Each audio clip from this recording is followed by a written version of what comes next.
Kasalanan ko ba kung ako ang natira? Kasalanan ko ba kung ako ang naging asawa mo?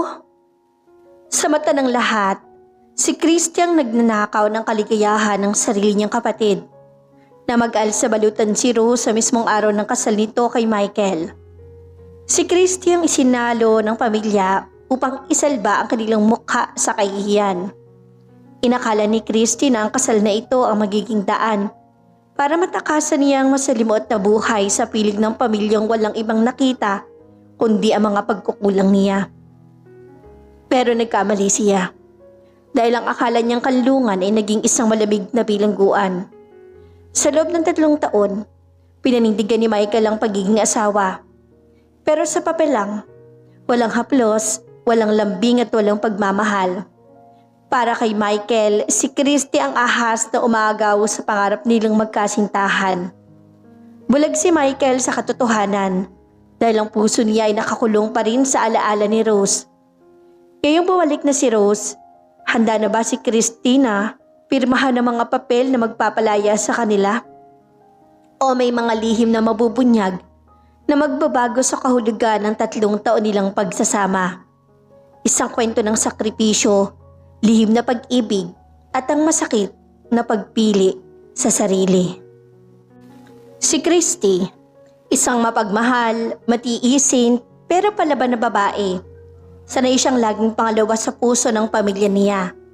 Kaya kahit masakit, tinis siyang 3 taon na maging panakipbutas kay Michael dahil lihim niya tong minamahal.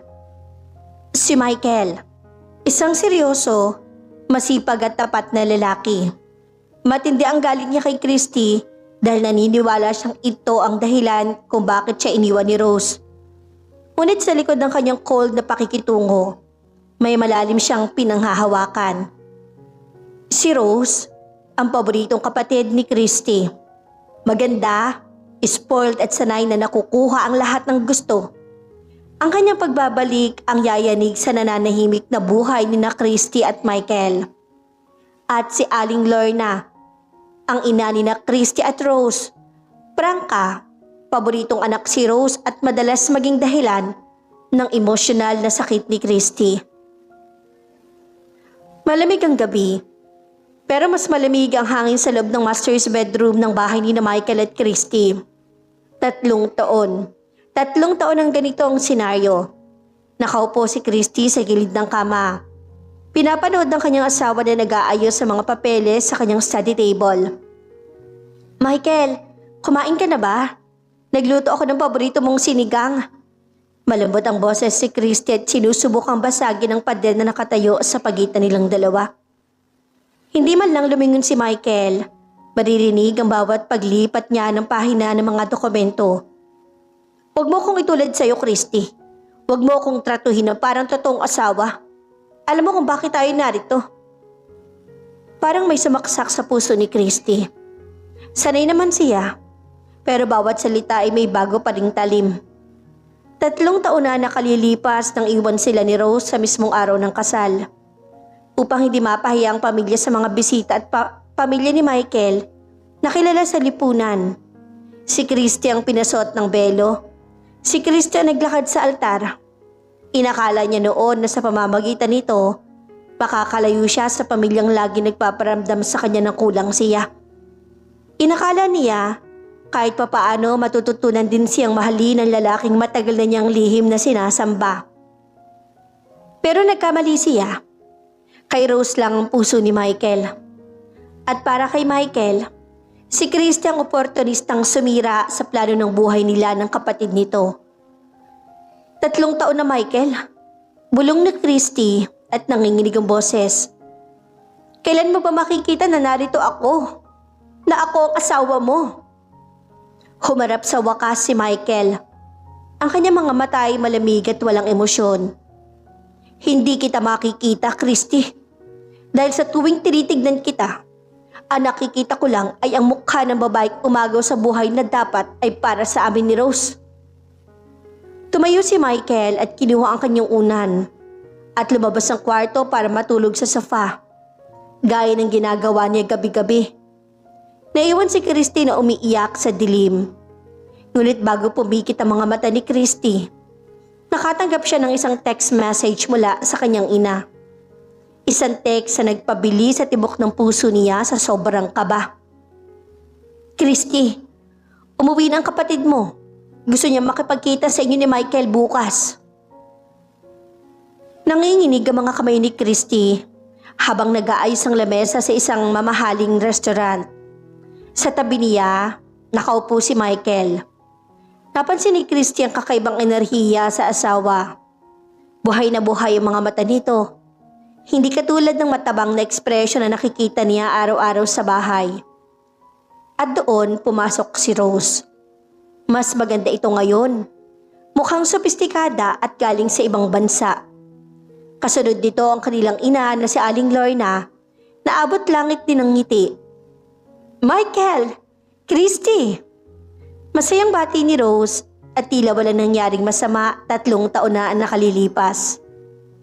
Agad itong lumapit at yumakap kay Michael na hindi naman tumanggi. Naniga si Christy sa kanyang upuan habang pinapanood ang tagpong iyon. Kamusta ka na, Rose?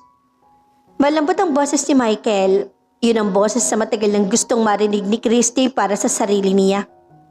Ang boses na puno ng pag-aalaga. I'm good. Michael, I'm so sorry.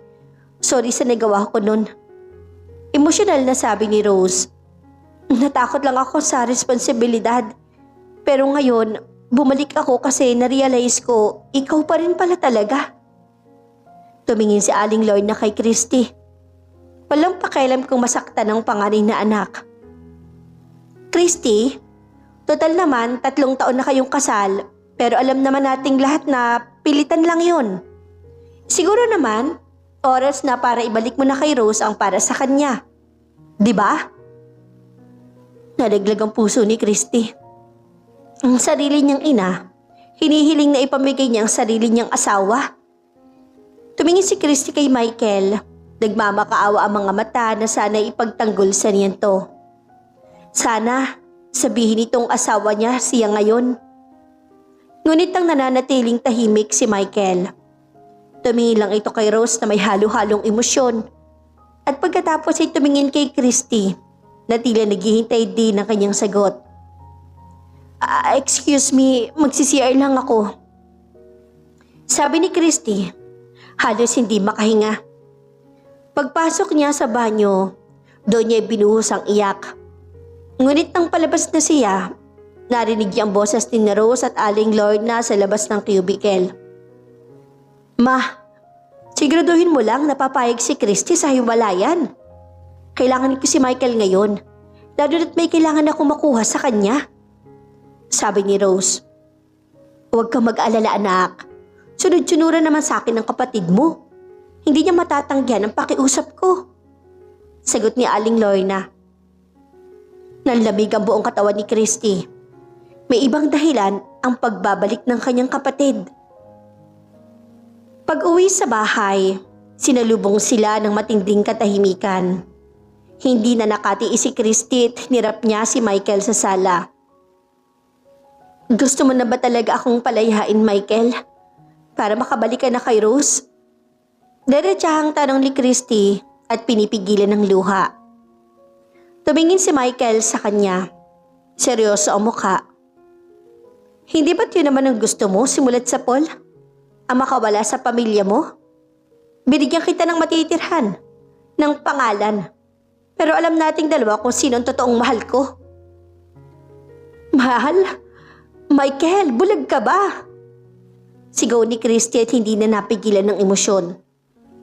3 taon ako nagsilbi sa'yo. 3 taon kong tinuwid ang lahat ng pagkakamali ng kapatid ko. Pero siya pa rin. Si Rose na nang iwan sa'yo sa ere dahil may sumama siyang ibang lalaki noon. Natigilan si Michael. Anong sinasabi mo? Hindi mo ba alam? Natatawang may halong iyak si Christy. Nung araw ng kasal niyo, hindi siya natakot sa responsibilidad. Sumama siya sa mayaman niyang ex-boyfriend papuntang Amerika. Iniwan ka niya kasi akala niya mas mayaman yun sa'yo. At ngayon na naghihirap sila doon, Babalik siya sa'yo. Sinungaling! Galit na hinarap ni Michael si Christy. Hinawakan to sa magkabilang balikat ngunit hindi naman nasasaktan. Huwag mong siraan ang kapatid mo para lang paboran kita, Christy. Sinabi sa akin ni Mama Loy na ang totoo. Natakot si Rose dahil sa mga banta mo na sisirain mong buhay niya kapag itinuloy niya ang kasal. Nanghina ang mga tuhod ni Christy. Yun pala ang kwentong ipinalabas ng sarili niyang ina kay Michael. Kaya pala, ganun katindi ang galit sa kanya ng asawa. Para sa kanila, siya ang kontrabida. Yan ba ang pinaniniwalaan mo? Bulong ni Christy at pagod na. Sige, kung yan ang gusto mong paniwalaan, hindi na ako magpapaliwanag. Pumasok si Christy sa kwarto at iniwan si Michael na nakatayo. Unti-unting nilalamon ng pagdududa ang isipan.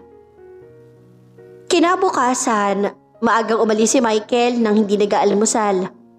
Sanay na si Christy pero ang masakit ay ang malamang nanggaling si Michael sa hotel kung saan namamalagi si Rose based sa post ng kanyang kapatid sa social media. Breakfast with my favorite person. Thanks for lagi mong pag-aalala, Mike. Napangiti ng mapait si Christy. Hinawakan niyang kanyang tiyan. At may isang lihim si Christy na hindi alam ng sino man. Isang buwan na siyang hindi dinadalaw ng buwan ng regla. Nag-test siya nung isang araw at positibo ito. Isang gabi lang nung nalasing si Michael dahil sa anibersaryo ng dapat sana'y kasal nila ni Rose. May nangyari sa kanila. Akala ni Christy, yun ang simula ng pagbabago. Pero kinaumagahan, humingi lang ng tawad si Michael at sinabing isang pagkakamali ang lahat. Anak, bulong ni Christy sa kanyang tiyan. Mukhang tayo lang dalawa ang lalaban nito. Nagpa siya si Christy na mag-impake ng kanyang mga damit. Hindi na niya kaya. Kung ang pananatili niya ay lalo lang magpapalalim ng sugat sa puso niya, mas mabuting umalis na siya. Inilagay niya sa ibabaw ng study table ni Michael ang isang puting sobre. Sa loob nito ay ang annulment papers na siya mismo ang naglakas loob na kumuha. Habang naglalakad palabas ng subdivision, dala ang kanyang maleta, nakatanggap siya ng tahimik na tawag mula kay Michael. Nasaan ka? Galit ang boses ni Michael sa kabilang linya. Anong ibig sabihin ng mga papel na iniwan mo rito sa bahay? Yan ang kalayaan mo, Michael. Ibalik mo na sa akin ang pangalan ko at ibibigay ko na sa iyong buhay na matagal mo nang hinihingi. Mahinahong sagot ni Christy. Bumalik ka rito, Christy. Hindi pa tayo tapos. Hindi pa tayo tapos mag-usap. Sigaw ni Michael, pero bago pa ito makapagsalita ulit, pinatay na ni Christy ang telepono at tinanggal ang kanyang SIM card.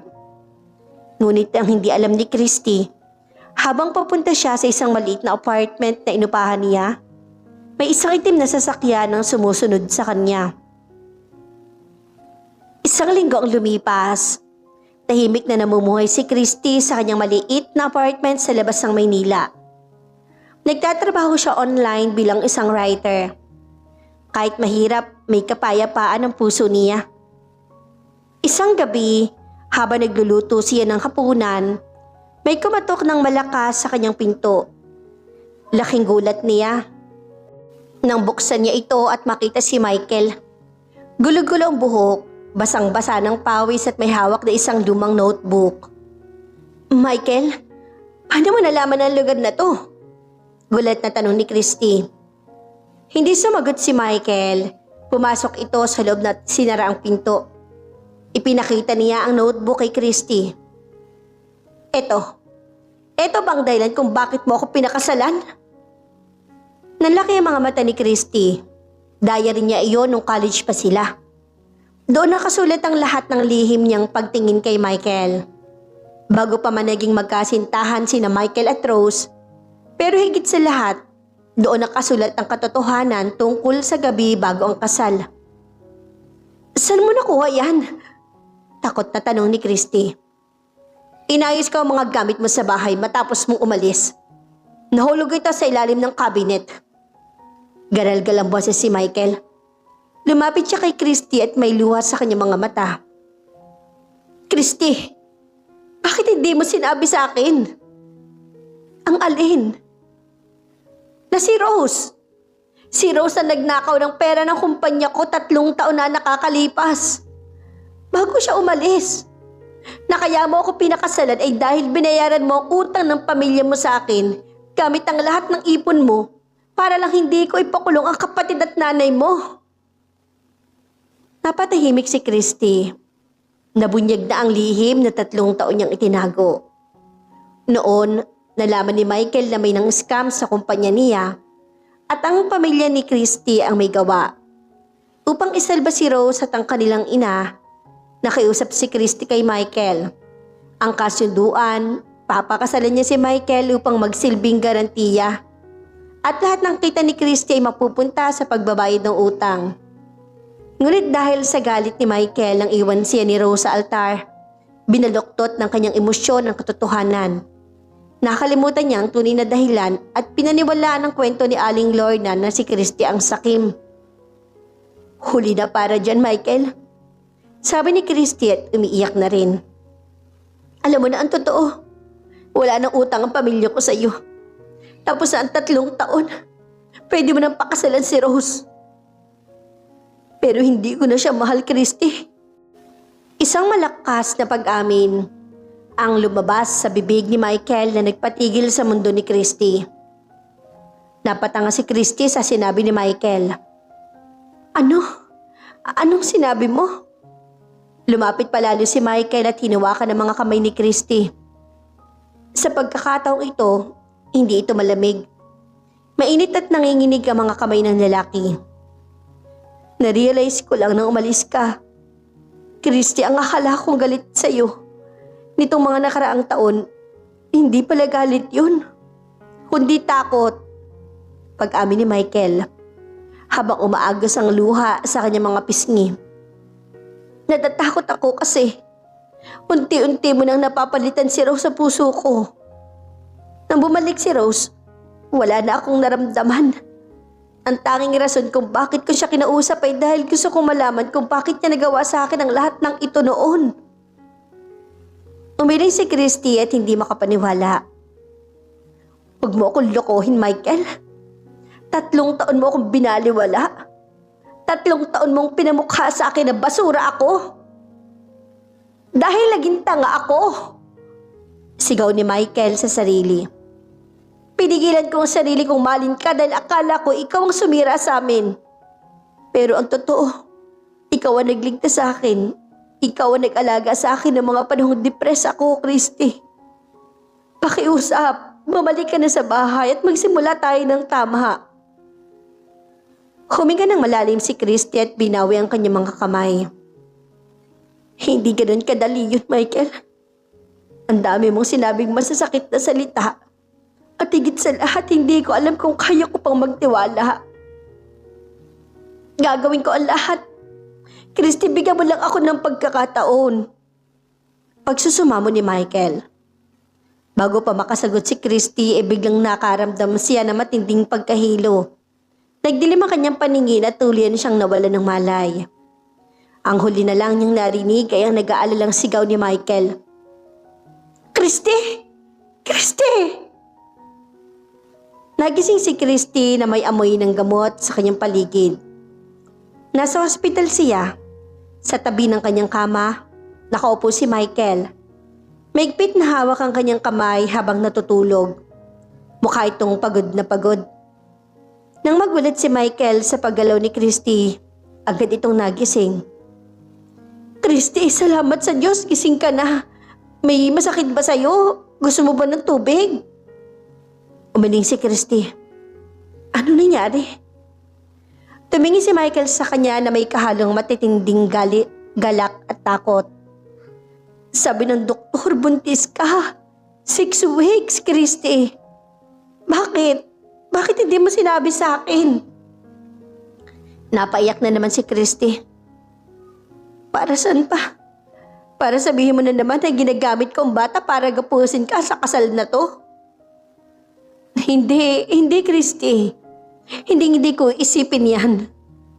Malambing na sabi ni Michael sabay halik sa noon ni Christy. Isang halik na matagal nang pinapangarap ni Christy. Magiging tatay na ako. Aalagaan natin ang baby natin, please. Habang nag-uusap sila, biglang bumukas ang pinto ng kwarto. Pumasok si Rose at si Aling Lorna at mukhang galit na galit si Rose. So, totoo nga.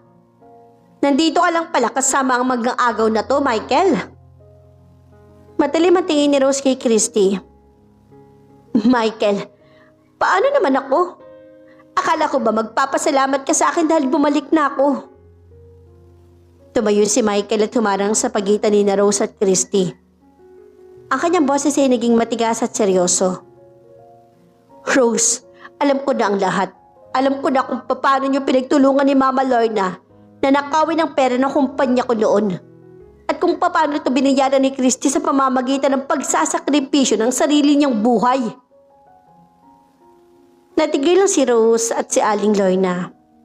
Nagpalitan sila ng tingin at bakas ang takot sa kanilang mga mukha. Michael, anong pinagsasasabi mo? Sinisiraan ka lang ng babaeng yan. Depensa ni Aling Lorna at itinuro pa si Christy. Huwag yun ang itanggi, ma. Mahinahong sabi ni Christy mula sa kama. Nahanap na ni Michael ang mga lumang resibo at ang diary ko. Alam na niya ang totoo. Umirap si Rose at tinanggal ang maamong mukha na pinapakita niya nitong mga nakaraang araw. O sige, alam mo na pala ang totoo, Michael. Pero isipin mo rin, kung hindi dahil sa akin, hindi mo naman mapapansin si Christy, di ba? At saka, 3 taon niyo ako naging anino. Eh, bumalik na ako. Marapat lang na ibalik niyo sa akin ang atensyon mo. Hindi ka na pag-aari ng puso ko, Rose. Diretsahang sabi ni Michael. Ang pag-ibig ko sa'yo ay namatay na nung araw na piliin mong sumama sa iba para sa pera. Ang babaeng nasa harap ko ngayon, si Christy. Siya ang tunay kong asawa. Siya ang mahal ko. Nang marinig yun ni Rose ay lalo lang itong nagwala. Hindi ko hahayaang maging masaya. Kayong dalawa. Sisirain kong pangalan nyo. Subukan mo, Rose. Banta ni Michael gamit ang malabig na boses. Kapag hindi kayo umalis sa harap namin ngayon, at kapag ginulo niyo pa si Christy, itutuloy ko ang demanda laban sa inyo na pinatigil ni Christy 3 taon na nakalipas. Tingnan natin kung saan kayo pupulutin ng nanay mo. Dahil sa takot sa banta ng batas, walang nagawa si Aling Lorna kundi hilahin si Rose palabas ng kwarto. Bago lumabas si Aling Lorna, tumingin muna to kay Christy. May halo itong pagsisisi pero huli na. Pinili na ni Christy ang sarili niyang pamilya ngayon. Makalipas ang 1 buwan, nakabalik na si Christy sa bahay ni Michael. Ngunit sa pagkakataong ito, marami nang nagbago. Ang master's bedroom ay puno na ng init at pagmamahal. Tuwing umaga, pinagluluto ni Michael si Christy ng almusal at sinisiguradong naiinom nito ang kanyang mga prenatal vitamins. Isang hapon, habang nagpapahinga sila sa garden, naglakas loob si Michael na magsalita. Christy, alam kong hindi sapat ang mga ginagawa ko ngayon para burahin ang 3 taon na sakit ay dinudulot ko sa iyo. Malungkot na sabi ng binata habang nakahawak sa lumalaking tiyan ni Christy. Pero araw-araw kong hihilingin sa Diyos, nabigyan ako ng pagkakataon na mapatunayan sa iyo kung gaano kita kamahal. Tumingin si Christy sa asawa. Nakikita niya ang katapatan sa mga mata nito. Walang halong pagdududa. Michael, ang pagpapatawad ay hindi isang magic na sa isang idlap lang ay okay na ang lahat. Sagot ni Christy. May mga gabi pa rin na naaalala ko yung mga sinabi mo nun. Pero pinipili ko magpatawad ngayon. Hindi lang para sa'yo. Hindi lang para sa baby natin kundi para sa sarili ko. Gusto kong lumaya sa sakit ng nakaraan. Napayak si Michael sa tuwa at niyakap ng mahigpit si Christy. Pangako, hindi ko nahahayaang umiyak ka dahil sa akin. Ikaw ang pinakamagandang pagkakamali na nangyari sa buhay ko. Maririnig ang malakas na iyak ng isang sanggol sa loob ng delivery room. Isang malusog na sanggol na lalaki ang isinilang ni Christy. Pinangalanan niya itong Gabriel, na ang ibig sabihin ay ang Diyos ang aking lakas. Habang nakahiga si Christy sa ospital, karga-karga niya ang kanilang anak. Sa tabi niya ay si Michael na hindi mapigilan ng pag-iyak habang pinagmamasdan ng mag-ina niya. Salamat, Christy. Salamat sa pagbibigay sa akin ng isang totoong pamilya. Bulong ni Michael sabay halik sa labi ni Christy. Isang halik na puno ng pasasalamat, pag-ibig at pangako ng walang hanggang pagsasama. Wala na si Rose. Balita nila umalis na naman ito papuntang ibang bansa kasama ang kanilang ina. Ngunit sa pagkakataong ito, wala nang pakialam si Christy. Nahanap na niya ang kanyang tunay na tahanan. Hindi na siya ang anino ng kanyang kapatid. Siya na si Christy, ang reyna sa puso ng kanyang asawa at ang natatanging ina ng kanilang anak.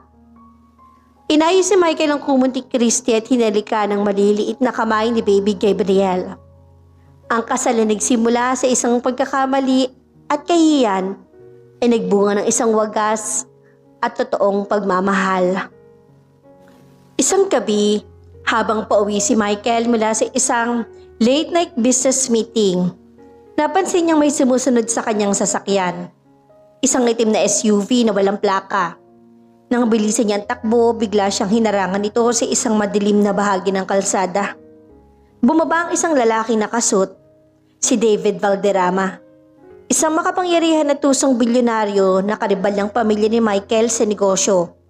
May kasama siyang 2 armadong bodyguards. Matagal na kitang gustong makausap, Michael. Malamig na ngiti ni David. Gusto ko lang ipaalala sa iyo na hindi mo pa nare-resolve ang lahat ng utang ng ama mo. At ang akala mong tahimik na buhay, simula pa lang to ng totoong laro. Bago pa makasagot si Michael, sumakay na si David sa sasakyan at mabilis sa umalis, na nag-iwan ng matinding kaba sa dibdib ni Michael. Dahil sa takot para sa kaligtasan ng pamilya, nagpasya si Michael na kumuha ng karagdagang security at isang personal na yaya para kay Baby Gabriel. Dito pumasok si Elena, isang tahimik, mahinhin at mukhang mapagkakatiwalang babae na inirekomenda ng isang kilalang agency. Agad na nakuha ni Elena ang loob ni Christy dahil sa galing nitong mag-alaga kay Gabriel. Ngunit may napapansin si Christy na kakaiba. Tuwing akala ni Elena ay walang nakatingin, madalas itong tinititigan at tinitingnan ng litrato ng pamilya sa pader. Partikular na si Michael, na may halong galit at pagnanasa. Isang gabi, nakita ni Christy na pumasok si Elena sa opisina ni Michael at may kinuha mga dokumento sa basurahan. Ngunit bago niya to makumpronta, may lisa na kagawa ng dahilan ng yaya. Isang umaga, nagising ang buong bansa sa isang naglalakihang balita sa telebisyon at social media. Ang kumpanya ni Michael ay inakusahan ng malawakang money laundering at iligal na pagpupuslit ng mga kontrabando. Ang mga ebidensya, mga pirmadong dokumento na namayapang ama ni Michael at mga kamakailang transaksyon na may peking pirma ni Michael mismo. Bumagsak ang stock ng kumpanya at nagkagulo ang mga investors. Pinapaaresto na ako ng korte, Christy. Garal-gal ang boses si Michael habang hawak ang kamay ng asawa sa kanilang sala. May nag-set up sa akin. Lahat ng ebidensya itinanim sa loob mismo ng opisina ko. Alam ni Christy na may traitor sa loob ng kanilang bahay. At ang hinala niya ay nakaturo kay Elena. Habang nasa ilalim ng house arrest, si Michael, isang hindi inaasahang tao ang kumatok sa kanilang pinto. Si Rose. Ngunit wala na ang dating marangya at mapagmataas na Rose. Mukha itong bugbog at may mga pasa sa braso at takot na takot. Ate, patawarin mo ko. Kailangan niyo akong paniwalaan. Umiiyak na lumuhod si Rose kay Christy. Hindi ako nag-iisang nagplano ng pagnanakaw noon. Ginamit lang ako ni David Valderrama. Siya ang ex-boyfriend na sinamahan ko sa Amerika. At nalaman kong ginamit niya lang ang pamilya natin para pabagsakin ang kumpanya ni na Michael bilang ganti sa ama ni Michael. Inihayag din ni Rose ang mas matinding katotohanan. Si Elena, ang yaya ni Gabriel, ay ang mismong kapatid sa ama ni David Valderrama na ipinasok sa loob ng bahay upang magnakaw ng mga perma at magtanim ng mga peking ebidensya.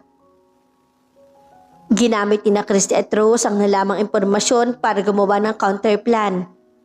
Nagkunawa rin si Christy na walang alam upang hindi makatunog si Elena. Isang gabi, sinundan ni Christy si Elena ng palihim nitong lisanin ng bahay upang makipagkita kay David sa isang abandonadong bodega sa labas ng lungsod. Dala ang kanyang cellphone. Lihim na nag-record ng video si Christy habang nag-uusap ang magkapatid. Nakuha ko na ang huling peraso ng dokumento, kuya. At siguradong habang buhay na mabubulok sa kulungan si Michael. Sabi ni Elena kay David. Ngunit sa kasamaang palad, bago pa man makaalis si Christy, natapakan niya ang isang pirasong bakal at lumikha ito ng ingay. Sino yan?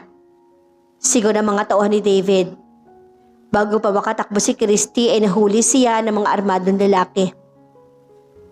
Nagising si Christy na nakatali sa isang upuan sa loob ng madilim na bodega. Sa harap niya ay nakatayo si David Valderrama. Hawak ang kanyang cellphone kung saan nakarecord ng video. Tinawagan ni David si Michael gamit ang phone ni Christy. Meron kang 2 oras, Michael. Dalhin mo sa akin ang lahat ng titulo ng mga ari-arian ng kumpanya mo at pirmahan mo ang paglilipat ng pagmamay-ari sa pangalan ko. Kung hindi, huwag mo nang aasahan na makikita mo pa ang asawa mo at ang sanggol sa tiyan niya. Dito nalaman ni Michael ang 2 bagay na nagpabilis ng tibok ng kanyang puso. Nasa panganib ang buhay ng kaniyang asawa at muli itong nagdadalang tao. Hindi sumunod si Michael sa legal na paraan. Sa tulong ng impormasyong ibinigay ni Rose bago nahuli si Christy, natunto ng mga polis at ng mga private security ni Michael ang lokasyon ng bodega. Sumugod si Michael kasama ang mga otoridad. Isang matinding barilan ang naganap sa pagitan ng mga tauhan ni David at ng mga pulis. Sa gitna ng kaguluhan, tinangka ni Elena na saksakin si Christy. Ngunit isang hindi inaasang kalasag ang humarang. Si Rose. Sinalo ni Rose ang saksak na para sana kay Christy. Ate, sa wakas nakabawi rin ako sa iyo. Bulong ni Rose bago nawala ng malay, habang umaagos ang dugo sa kanyang tiyan. Galit na sinunggalingan ni Michael si Elena at pinatumba ito, habang si David naman ay na-corner ng mga pulis. Habang inaaresto si David Valderrama, tumatawa ito ng malakas habang nakapustiso. Akala niyo ba ako ang utak ng lahat ng to? Michael? Akala niyo ba'y tungkol lang to sa lumang away sa negosyo ng mga magulang natin? Inilabas ng mga pulis ang mga nakuhang confidential files mula sa bag ni David. Doon tumambad ang isang katotohanan na nagpabagsak sa mundo ni Christy. Ang tunay na nagpondo kay David Valderrama. Ang nagbigay ng mga sikretong impormasyon tungkol sa kumpanya ni Michael. At ang tunay na nag-utos sa sirain ng buhay ni na Christy at Michael ay walang iba kundi si Aling Lorna. Ang sariling ina ni na Christy at Rose. Hindi totoong nagbago o nagkasakit si Aling Lorna nung bumalik ito. Ginamit niya lang ang kanyang pagmamakaawa para madistract sina Michael at Christy. Habang unti-unting pinapasok ni na David at Elena ang mga peking ebidensya, ang motibo, matinding inggit at galit dahil mas pinili ni Christy si Michael kaysa sa sarili nitong pamilya at gusto niyang makuha ang yaman ni Michael para sa sarili niya. Agad na sinalaki ng mga pulis ang tinutuliang luxury hotel ni Aling Lorna sa Maynila, kung saan naghahanda na siyang tumakas patungong ibang bansa. Dala ang bahagi ng perang nakuha sa sabwatan. Nang makita niya ang mga pulis kasama sina Michael at Christy, binalot siya ng takot. "Christy, anak ko, huwag mong gawin to sa akin," isigaw ni Aling Lorna habang pinupusasa ng tanso ang kanyang mga kamay. Tumingin si Christy sa kanyang ina na may malamig, ngunit lumuluhang mga mata. "Wala na akong ina, Aling Lorna. Ang aking inay namatay na nung araw na pinili mong itaya ang buhay ko at ng mga apo mo para sa pera." Kasabay ng pag-aresto kay Aling Lorna at David, tuluyan ng nalinis ang pangalan ni Michael sa korte. Makalipas ang 6 na buwan, unti-unting bumalik ang katahimikan. Ligtas na nakaligtas si Rose mula sa saksak at bilang patuloy ng kanyang tunay na pagbabago, tinanggap niya ang kaukulang parusa sa batas para sa mga lumang kasalanan nito. Ngunit binigyan siya ng mas mababang sentensya dahil sa pagtulong niya sa pagliligtas kay Christy. Madalas siyang dalawin ni na Christy sa kulungan at sa wakas ay nabuo ang tunay na pagkakaibigan ng dalawang kapatid. Isang hapon sa tapat ng kanilang bagong bahay na may mas mahigpit na seguridad, karga ni Michael si Baby Gabriel habang nakaupo si Christy sa duyan. Hinahaplos ang kanyang lumalaking tiyan. Tapos na ang mga dambuhalang alon, Christy. Bulong ni Michael sabay luhod sa harap ng asawa at hinalikan ng tiyan nito. Wala nang lihim at wala nang banta. Tayo na lang habang buhay. Ngumiti si Christy, malaya mula sa anino ng kanyang nakaraan. Malaya mula sa pananumbat ng pamilyang nagtaksil sa kanya. Nahanap niya ang kanyang tunay na proteksyon at kalungan sa bisig ng lalaking dating galit sa kanya. Ngunit ngayon ihandang mamatay para sa kanya. Ang tunog na bumubukas na bakal na pinto ng Correctional Institution for Women, tila isang malakas na kulog na gumising kay Rose mula sa isang mahabang panaginip. 3 taon. 3 taon siya nakakulong sa loob ng 4 na sulok ng piitan. Binubuo ng parusang ginawad sa kanya ng batas dahil sa kanyang mga naging kasalanan sa nakaraan. Ngunit hindi tulad ng unang beses na lumabas siya ng bansa, kung saan puno siya ng kayabangan. Ngayon ang tanging dala niya ay isang lumang bag na tela na naglalaman ng ilang pirasong damit, isang Biblia at ang kanyang nagbabagong pagkatao. Huminga ng malalim si Rose. Ang hangin sa labas ay lasang kalayaan. Ngunit may kasama tong tindi ng kaba. Paano siya harap sa mundo? Paano niya harapin ang mga taong hinamak at niloko niya noon?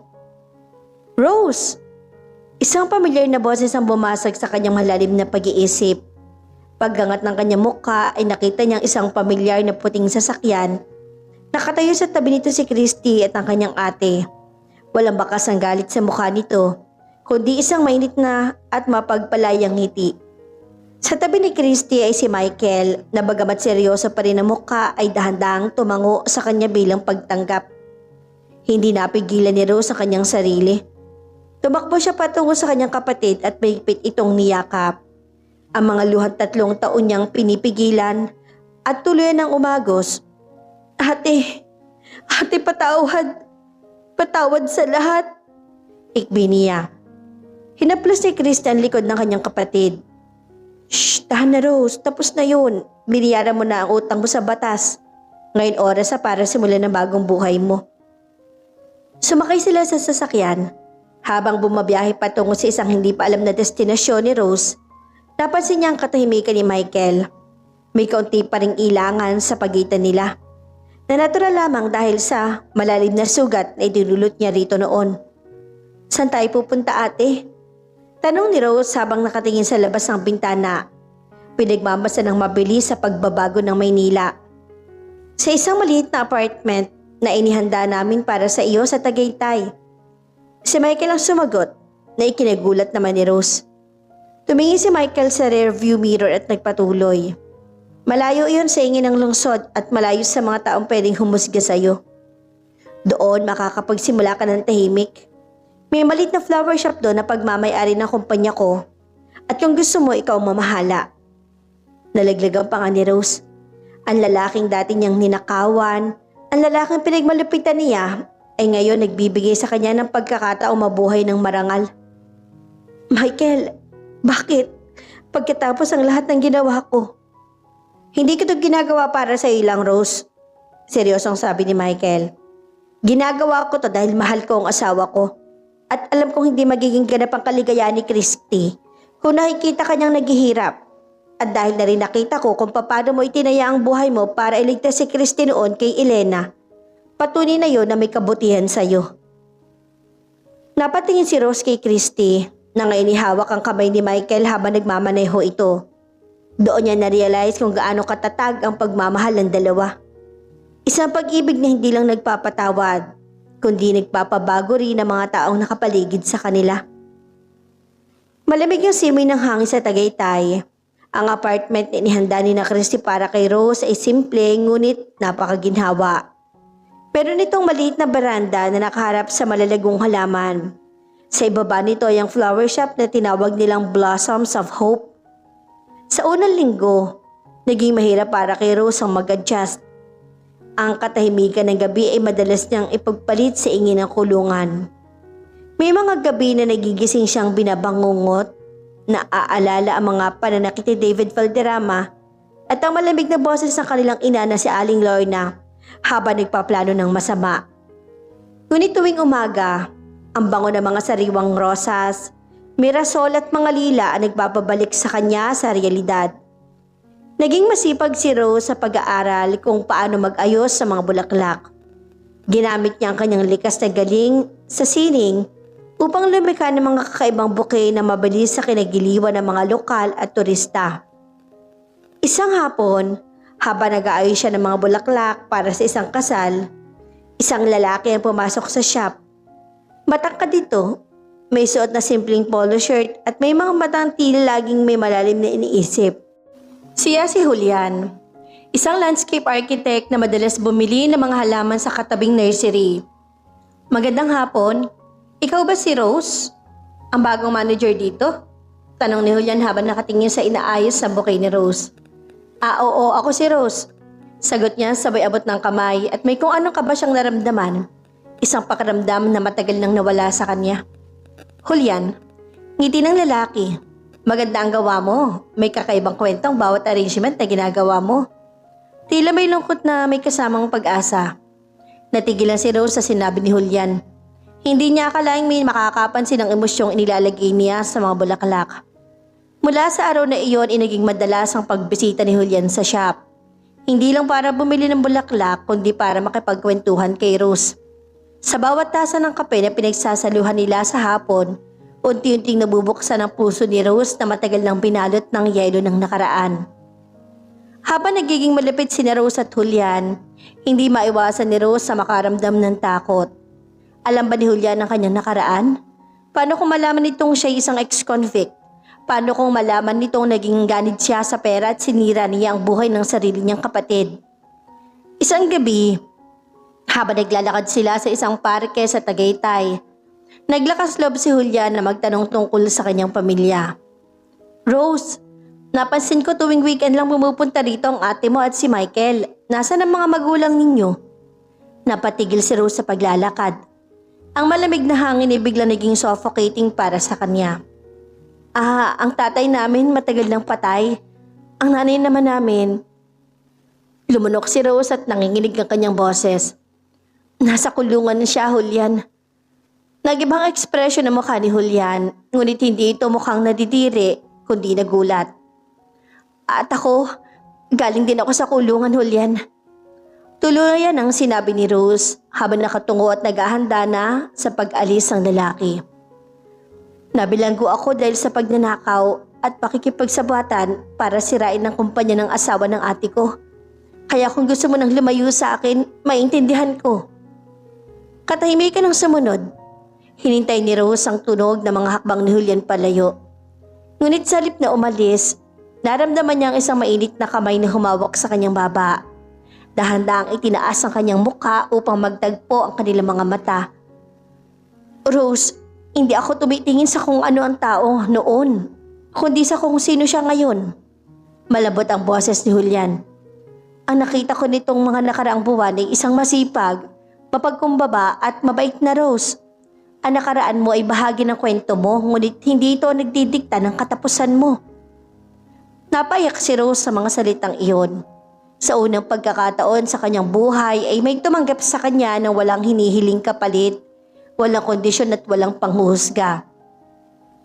Habang nagiging maayos ang buhay ni Rose sa Tagaytay, sa Maynila naman ay may isang bagong unos na nagbabadya para kina Christy at Michael. Isang gabi, habang natutulog ang mga anak nilang sina Gabriel at ang bunsong si Rose Cristina, nakatanggap si Michael ng isang tawag mula sa kanyang head of security. Sir, may masamang balita. Si Elena Valderrama, nakatakas sa mental facility kung saan siya inilipat matapos hatulan ng korte. Ulat ng security. Nanlamig ang buong katawan ni Michael. Si Elena, ang kapatid sa ama ni David Valderrama, na nagtangkang pumatay kay Christine noon, ay malaya na naman. Ang obsession at galit nito sa kanilang pamilya ay isang malaking banta. Higpitan ng seguridad sa bahay. Wala sino mang papasok o lalabas sa hindi nyo na-verify. Utos si Michael. Hindi mo na sinabi ni Michael kay Christy ang balita dahil ayaw niyang ma-stress ito. Lalo na't abala si Christy sa pamamahala ng kanyang foundation para sa mga abusadong kababaihan. Ngunit ang hindi alam ni Michael, ang unang target ni Elena ay hindi sila, kundi ang taong naging dahilan kung bakit nabigo ang kanilang plano 3 taon na nakalilipas. Si Rose. Isang misteryosong customer ang pumasok sa flower shop ni Rose kinabukasan. Nakasuot ito ng malaking sombrero at sunglasses. Humingi ito ng isang bouquet ng mga patay na bulaklak, mga tuyong rosas na itim. Para kanino po ito, ma'am? Tanong ni Rose at nakakaramdam ng kakaibang kilabot. Ibinaba ng babae ang kanyang sunglasses at doon tumambad ang mga matang puno ng kabaliwan at galit. Si Elena. Para sa'yo to, Rose. Para sa pagbabalik mo sa impyerno. Bago pa man makasigaw o makahingi ng tulong si Rose, isang lalaki ang pumasok mula sa likod at tinakpan ang kanyang bibig ng isang telang may pampatulog. Nagdilim ang paningin ni Rose at ang huli niyang narinig ay ang nakakakilabot na tawa ni Elena. Nang dumating si Julian sa shop upang ayain si Rose na mag-lunch, nagtaka siya nang makitang magulo ang mga bulaklak sa sahig at walang tao. Nakita niya ang cellphone ni Rose na naiwan sa counter. Agad na kinabahan si Julian. Tinawagan niya si Christy upang magtanong kung nandoon ba si Rose. Ngunit doon ay nalaman ni na Michael ang totoong nangyari. Nakasakay sila sa isang lumang van papunta sa direksyon ng Batangas. Sabi ni Julian, matapos suriin ang CCTV ng kumpanya sa tulong ng security ng bayan. Julian, paparating na kami. Kasama ang mga pulis, huwag mong susubukang harapin silang mag-isa. Mapanganib si Elena. Babala ni Michael sa kabilang linya. Ngunit hindi makapaghintay si Julian. Mahal niya si Rose at hindi niya papayagang muling masira ang buhay ng babaeng sinisimulan palang bumuo ng kanyang sarili. Sumakay si Julian sa kanyang sasakyan at sinundan ang signal ng isang maliit na GPS tracker na swerteng na isabit niya sa bag ni Rose noong nakaraang araw bilang regalo. Habang nasa biyahe, si Elena naman ay gising na gising ang galit sa loob ng isang inabandonang rest house sa dulo ng isang talampas sa Nasugbu. Nakatali si Rose sa isang silya at pilit na nagpapakatatag sa kabila ng takot. Bakit mo to ginagawa, Elena? Tapos na ang laban ni David. Nasa kulungan na sila. Sigaw ni Rose. Hindi pa tapos. Hanggat hindi ko nakikitang umiiyak ng dugo si Michael at ang ate mo. Galit na sigaw ni Elena habang may hawak na galon ng gasolina. Sinira niyong pamilya ko. Ngayon, sisimulan ko naman ang sayo. Susunugin ko ang lugar na to at isusunod ko ang mga anak ni na Christy. Dumating si Julian sa lokasyon bago pa man makarating si Michael. Dahan-dahan siyang pumasok sa likod ng rest house. Nakita niya si Elena na nagsisimula na magbuhos ng gasolina sa paligid ni Rose. Elena, itigil mo yan! Sigaw ni Julian habang sumusugod upang agawin ng lighter sa kamay ng babae. Nagulat si Elena, ngunit mabilis sa kumilos ang kasama nitong lalaki. Isang bayaranggun.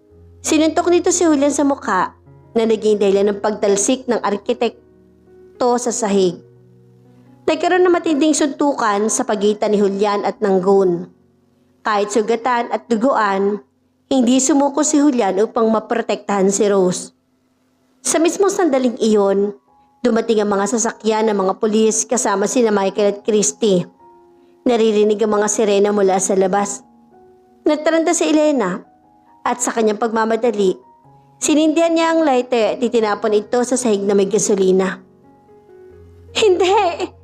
sigaw ni Christy habang papasok ng pinto. Mabilis na kumalat ang apoy. Binuhat ni Michael ang nasugatang si Julian palabas, habang si Christy naman ay sumugod sa gitna ng apoy para kalagan ng tali ang kanyang kapatid. "Ate, umalis ka na, masusunog ka!" iyak ni Rose. "Hindi kita iiwan, Rose. Noon pa man, hinayaan ko nang masaktan ka ng nakaraan. Ngayon magkasama tayong lalabas dito." Determinadong pinutol ni Christy ang mga tali gamit ang isang pirasong basag na salamin sa sahig. Nang makalag si Rose, mabilis silang tumakbo palabas. Ngunit hinarangan sila ni Elena na may hawak na kutsilyo. Tila tuloy nang nawalan ng bait. "Mamamatay kayong lahat!" Ngunit bago pa man maisaksak ni Elena ang kutsilyo, isang bahagi na nasusunog na kisame ang bumagsak sa pagitan nila. Natuloy naghiwalay kay Elena sa magkapatid. Tuloy ang natrap si Elena sa loob ng nalaglalagablab na apoy, habang sina Christy at Rose ay nagawang makatalon palabas ng pinto bago tuluyang gumuho ang buong rest house. Nakahiga sina Christy at Rose sa damuhan, kapwa umuubo dahil sa makapal na usok. Agad silang dinaluhan ni Michael at ng mga mediko. Si Elena ay hindi na nakalabas ng buhay sa nasunog na gusali. Isang malungkot at madilim na wakas para sa isang taong binalot ng galit at paghihiganti. Dinala silang lahat sa pinakamalapit na ospital sa Tagaytay. Si Julian ay nagtamo ng mga pasa at bali sa braso, ngunit ligtas ang kanyang buhay. Si Rose naman ay may ilang paso sa balat, ngunit mas malalim ang hilim na nangyari sa kanyang puso. Habang nakaupo si Christy sa gilid ng kama ni Rose sa ospital, hawak ang kamay nito. Pumasok si Michael dalang isang balita. "Rose, tumawag ang abogado ng pamilya. Ang pondo para sa pagtatanggal kay Aling Lorna sa korte. Hiningi niya na ihinto ng apela.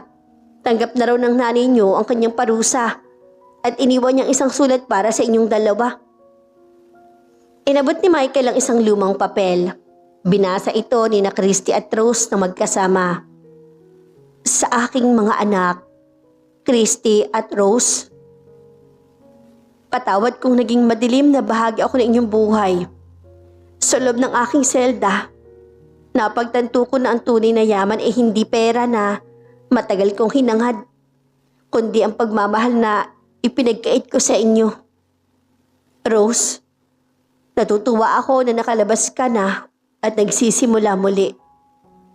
Christy, salamat sa pagiging matatag. Huwag mo akong tularan. Magmahalan kayo bilang magkapatid." Umiyak ang dalawang magkapatid, ngunit sa pagkakataong ito wala nang pait ang kanilang mga luha.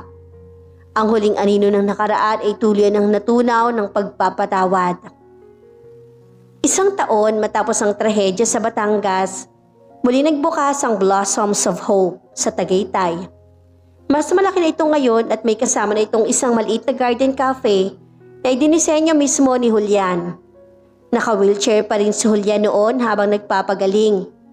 Ngunit gayon, ganap na itong malakas. Nakatayo siya sa tabi ng counter.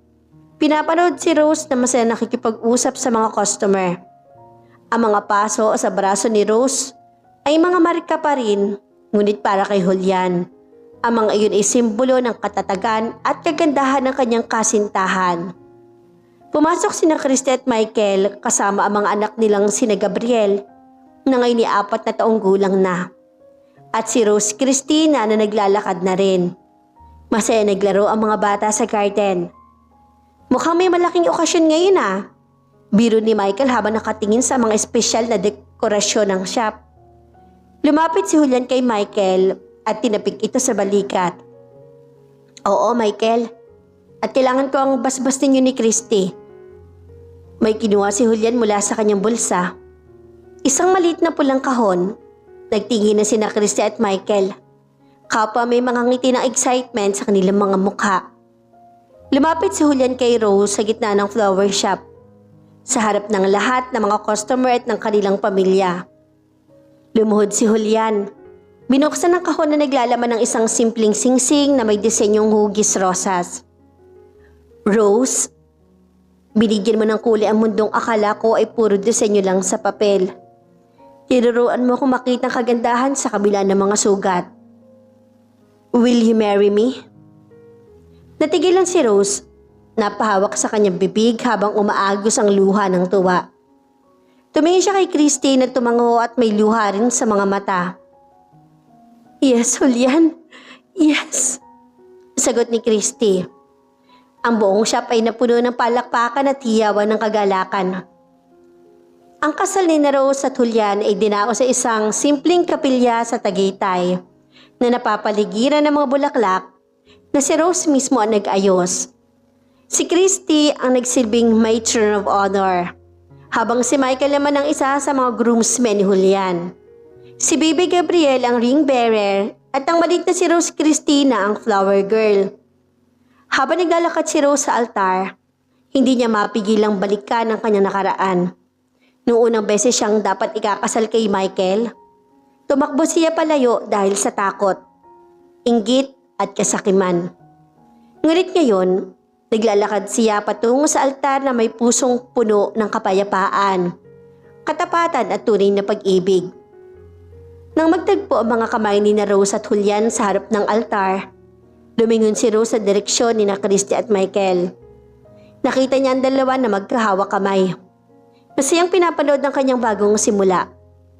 Ang kasal na ito ay hindi lang pag-iisang dibdib ni Rose at Julian, kundi ito rin ang huling selyo ng pagkakaisa at paghilom ng buong pamilya. Sa kanilang reception, nagbigay ng isang emosyonal na speech si Christy.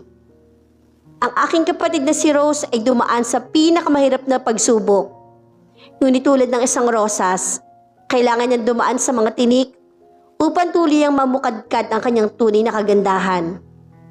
Julian, salamat sa pagiging kalungan niya. Rose, mahal na mahal kita. Yumakap si Rose kay Christy ng mahigpit. Ang dalawang kapatid na dating pinag-away ng tadhana at ng maling pagpapalaki ay ngayon ang pinakamatibay na magkakampi sa buhay. Isang taon ang mabilis na lumipas. Ang pamilya ni Christy at Michael, gayon din ni Rose at Julian, ay patuloy na naging matagumpay at masaya. Ang kumpanya ni Michael ay naging isa sa pinakamalaking korporasyon sa bansa na kilala sa kanilang mga makataong programa at advokasya sa tulong ng foundation ni Christy. Si Rose at Julian naman ay biniyayaan ng isang malusog na anak na lalaki na pinangalanan nilang Christian. Bilang pagpaparangal sa pangalan ni Christy na naging ilaw at gabay ni Rose sa kanyang pagbabago. Isang hapon, nagdaos ng isang malaking family reunion sa garden ng mansyon ni Michael at Christy. Naroon ang mga bata na nagtatakbuhan sa malawak na damuhan. Sina Gabriel, Rose Cristina at ang maliit na si Christian. Nakatayo sa isang tabi sina Christy at Rose. Pinapanood ng kanilang mga asawa na si Michael at Julian na masaya nag-iihaw ng pagkain habang nagtatawanan. Sinong mag-aakala, ate? Bulong ni Rose habang nakasandal sa balikat ni Christy. Na pagkatapos ng lahat ng bagyo, dito rin pala tayo makakarating sa isang tahimik at masayang dalampasigan. Ngumiti si Christy at inakbayan ng kanyang kapatid. Dahil ang pag-ibig, Rose, kapag ito ay totoo, hindi ito matatapos sa pagpapatawad lang. Ang tunay na pag-ibig ay nagbibigay ng bagong pagkakataon, nagtatayo ng mga nasirang pader at nagpapakita ng tunay nating halaga. Tumingin si Christy sa langit na unti-unting nagiging kulay ginto dahil sa paglubog ng araw. Naisip niya ang mensaheng madalas niyang ibahagi sa kanyang mga libro, na ang bawat tao ay may sariling ningning. Hindi natin kailangan maging anino ng iba at hindi natin kailangan sirain ang liwanag ng iba para tayo ay mapansin. Ang taong para sa atin At ang buhay na nakalaan sa atin ay darating sa tamang panahon. Puno ng aral, puno ng kilig at higit sa lahat, puno ng kapayapaan. Humarap sina Michael at Julian sa kanila. May mga hawak na baso ng juice at tinatawag na sila para kumain. Naglakad na magkapatid na magkahawak kamay patungo sa kanilang mga pamilya. Ang kanilang kasal, ang kanilang mga sakripisyo, at ang kanilang pagpapatawad ay nagbunga ng isang kwentong hindi kailanman mabubura ng panahon. Isang walang hanggang kalungan ng wagas na pagmamahal. Mga kaibigan, dito nagtatapos ang mahaba at kapanapanabik na paglalakbay ng pamilya nina Christy, Michael, Rose at Julian. Ang kanilang kwento ay isang paalala na walang sino man ang nakukulong sa kanyang nakaraan kung pipiliin niyang magbago at magpakumbaba. Ang pagpapatawad ay hindi kahinaan, kundi ito ang pinakamataas na uri ng lakas na nagpapalaya hindi lang sa taong nagkasala, kundi maging sa taong nasaktan. Huwag nating hayaang lamunin ng galit ang ating puso sa kabila ng mga saksak, traidoran at unos ng buhay. Laging may naghihintay na bagong umaga para sa mga taong patuloy na naniniwala sa kabutihan at sa kapangyarihan ng pag-ibig. Salamat sa inyong walang sawang pakikinig at pagsubaybay. Sa kwentong ito, huwag kalimutang mag-like, share at mag-subscribe para sa marami pang kwentong kapupulutan ng inspirasyon, aral at tunay na kilig. Hanggang sa muli, maraming salamat po. God bless us all.